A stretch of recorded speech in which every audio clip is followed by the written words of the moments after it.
Let me tell you a little bit about this airplane. Paul, do you know what kind of plane this is? Is this an L-10? What is No, this is a 747. And you know who our captain is today, Paul? Who would that be? We're in pretty good hands today. It's Captain Billy. Captain Billy. And what luck, our co-pilot today is his little friend Scooter.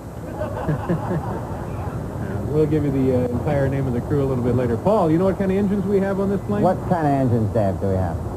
We have, of course, Pratt & Whitney. JT9D-7. Can I get a pillow? Is there anybody? Do you have a pillow you're not using? No. Can I borrow that blanket? I got a back thing. Thank you very much. Trouble on planes. There you are. Oh, use thanks. that. Okay. Thanks a lot. It gets cold sometimes. Don't you Yeah, it find gets a on the little plane? chilly when you're flying. After you take off. Well, let's get right to it. Shall we get right to it? People ask me, what is the most important part of any television show? Well, I think, of course, it's the free clothing, a hot buffet, and a trailer to relax in. But, really what's most important is you, the home viewer, and that's why we set aside one night each week to answer our voluminous viewer mail. And one night a year, we take a look back at some of our favorite letters. So now, ladies and gentlemen, at 20,000 feet and climbing, letter number 1. Let me try something. 20,000 feet.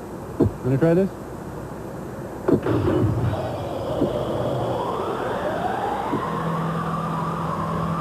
Letter number 1. Dear Sir, I have never been to New York, but will be vacationing there in the spring. While I am there, I would feel honored if I could get a chance to get a glimpse of one of my contemporary heroes, David Letterman. Sincerely, Michael Neerman, Marquette University.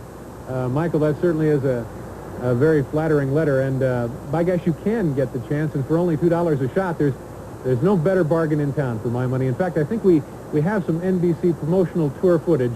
Take a look at this, Michael, and see what you're in for when you come in. Keep your eyes at the far end of the hallway. Thank you. Thank you very much. Thank you. Everyone look down at the far end of the hallway, right down there. Thank you. Thank you. Thank you. Everyone look down. Thank you. Thank you very much. Thank you very much. Next show is at 4:15. Thank you. Okay. You know what the cruising speed is, Paul? You see this plane? Take a guess, the cruising speed. Oh, knots? In knots or? No, miles. Miles per hour? Yeah. Oh, it's got to be a good 100 miles an hour. It has to be, and it's 540. I wasn't totally out of the ballpark. Captain Billy's plane. Billy? Yeah. Letter number 2. Dear Dave, I've noticed on the Best of Carson, that's, of course, the program that comes on just before us, you can tell how old the program is by the width of Johnny's lapels. By the width of what on your show will I be able to tell how old your reruns are? Well, this is a good question. This comes from Ed Baker, Kings Beach, California. You know, Ed, if you look very carefully, you can tell just how old these programs are by the width of my pant cuffs. And here's an example. Hal, let's roll that videotape, can we? For you. Okay, so then Spiro Agnew turns to Martha Mitchell and he says, why don't you take a nap? Say hello to Paul Schaefer, folks. Hi, Paul. I hear applause in the back of the plane, so apparently they have started the film. Dear Dave, just how good is Hal Gurney, our director? Does he do anything else besides make chili and count viewer mail? Just a little turbulence there. A little buffeting there. Yeah. No, we're not worried, are we? No. You know why we're not worried? Why? Captain Billy. And the co-pilot, Scooter. Thank you. Anyway, getting back to this letter concerning our own director, the lovable Hal Gertner, it says, how good is he and what does he do besides count viewer mail and make chili? Just wondering, Charlie Perkins, Northern Virginia. I think Hal is pretty darn good, but as to these other questions, we're going to have to ask Hal himself. Hal, what is it that you do besides make chili and count off the viewer mail? I'm responsible for bringing the cleansing rains to deserts, the well-being of all birds and fish. I'm also in charge of long-term parking at LaGuardia. Yeah, I see. Well, Hal, I think probably some of our viewers noticed that you're a little young. How old exactly are you? Well, in my time, I'm 3 years old. But in your Earth years, I guess I was born around the time of Socrates.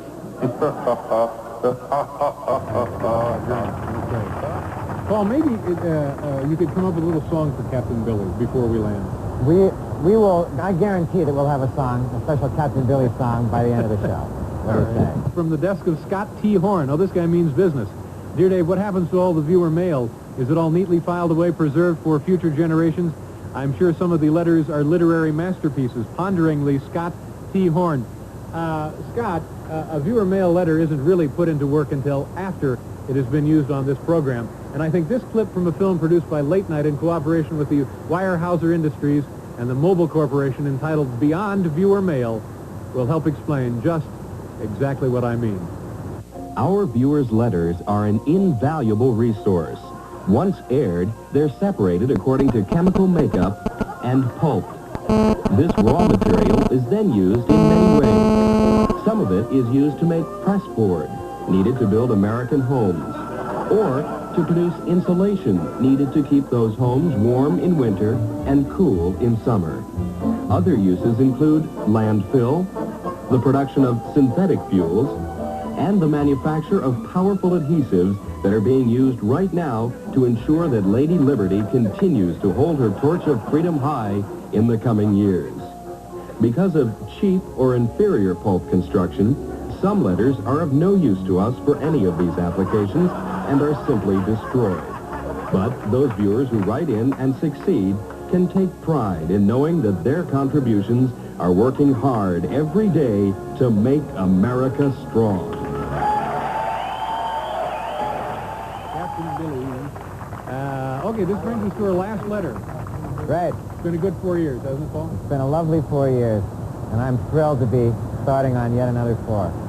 Okay. Let's hope. Why is it that the applause Paul gets after you introduce him is so much louder and more sincere than the applause you get when you open the show? Tony Cocchiera, Selden, New York.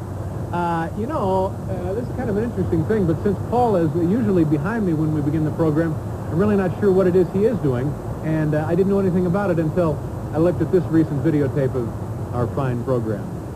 This guy who lived in a hollow tree just on the outskirts of Cincinnati, Ohio, never worked a day in his life, see. Well, not too long ago, the guy dies, and the police are looking into his tree, and they find this will. The guy leaves $10 million to the local mission, $5 million to the chapter of the SPCA, and $20 million to the United Fund. Now, here's a little footnote to the whole story. Turns out the guy was penniless. Now say hello to our good friend, Mr. Paul Schaefer.